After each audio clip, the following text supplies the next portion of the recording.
ketemu lagi bersama saya, Sah dari Sekti Muda ya.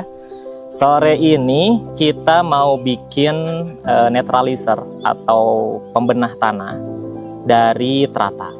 Nah, kenapa dari teratai? Ini ada beberapa cerita di latar belakangnya ya. Latar belakang pertama, ini salah seorang teman kami di Sekti Muda pernah ke Kamboja, kemudian mau bikin pembenah tanah dari jantung pisang.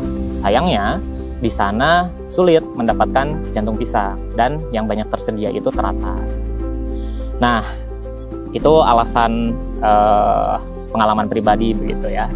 Nah, kemudian secara ilmiah begitu, pertama kondisi tanah asam itu karena ada senyawa asam di tanah yang mengikat fosfat dan kalium. Teratai ini mengandung fosfat dan kalium, sehingga idenya ketika ada kandungan fosfat dan kalium, kita menjadikan teratai ini sebagai media untuk mengembangkan mikroba pelarut fosfat dan kalium.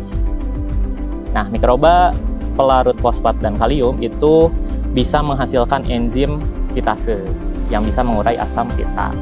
Jadi ketika ada ini di tanah, kadar pH tanah yang asam itu bisa naik mendekati netral. Kurang lebih itu yang secara ilmiah. Cerita terakhir yang ketiga yang cukup kontekstual dengan kelas kita yang baru dibuka di Borobudur. Teratai menjadi salah satu simbol penting ya di agama Buddha. Biasanya dipakai, ada menjadi tempat bermeditasi Buddha ya, namanya Padma kalau nggak salah. Terus ada relief, tapi kami belum cek, nanti kita akan tambahkan ada di panel berapa. Biasanya sulur-sulur ini yang ada daun itu juga menggambarkan teratai. Jadi ada di sana pasti punya alasan dan punya manfaat. Nah, bisa jadi manfaatnya yang tadi kita jelaskan. Kemudian untuk lebih menalurikan pengetahuan leluhur, kita akan coba bereksperimen dengan rasio seperti struktur candi. Nah, struktur candi itu kan ada 9 pundak ya, 9 susun. Terdiri dari 6 yang berbentuk bujur sangkar dan 3 yang berbentuk lingkaran. Berarti kan rasionya 3, 6, 9. Kalau kita bagi 3 semua, berarti kan 1, 2, dan 3. Nah, sekarang kita akan pakai 1 kilo gula. Kemudian ini 2 kilo teratai, terdiri atas daun, dahan, kemudian tangkai ya, akar dan tanah. Karena di sana tadi terdapat mikrob-mikrob yang kita mau kembangkan. Itu 1 dan 3. Nah, kita akan pakai airnya 3 liter. Gitu. Jadi perbandingannya 1:2:3. Bahan tambahan kita akan ngasih juga ragi tape sebagai peneman mikrob-mikrob supaya bersosialisasi ya nanti di media. Kemudian ada terasi sebagai sumber protein dan tape sebagai sumber tempe sebagai sumber protein juga. Kemudian di sini juga ada bakteri-bakteri lain yang bisa kita kembangkan barengan dengan mikrob yang ada di teratai. Oke, langsung aja kita buat ya teman-teman. Pertama kita cacah dulu atau rajang dulu si teratainya. Oke, kita akan pakai kekuatan dari alam. Iya, begitulah proses kita merajang. Sudah dibantu oleh Mbak Septi dan Mbak Tifa untuk merajang tempe dan teratainya. Ini kurang lebih seperti ini. Jadi ini ya guys. Semakin halus semakin baik, semakin cepat proses fermentasinya. Mbak Septi out frame, terima kasih Mbak Septi. Kita masukin pertama teratainya dulu aja kali ya.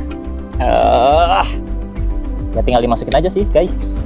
Ini sekalian sama tanahnya. Kita pakai air ya yang sudah direbus. Lihat ceret ajaib ini. Ya, terasinya sebetulnya nanti juga bisa pecah sendiri, cuman karena saya berbaik hati ya, jadi ya sudah diremah saja. terasinya sebagai tambahan. Kemudian ragi, monggo raginya di ini juga.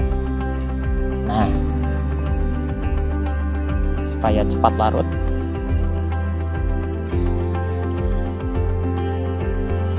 Oke. Terus kita masukkan tempe.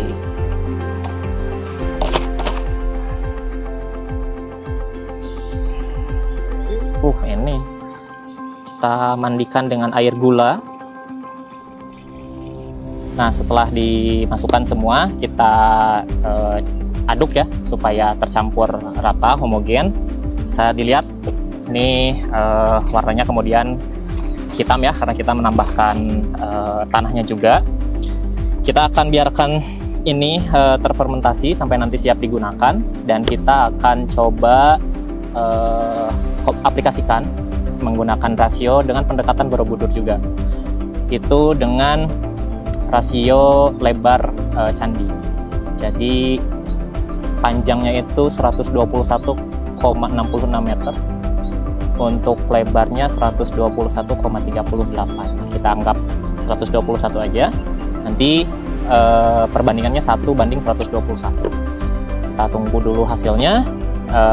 Nanti kita update terus, makanya stay tune di channel kita ya. Oke, thank you teman-teman.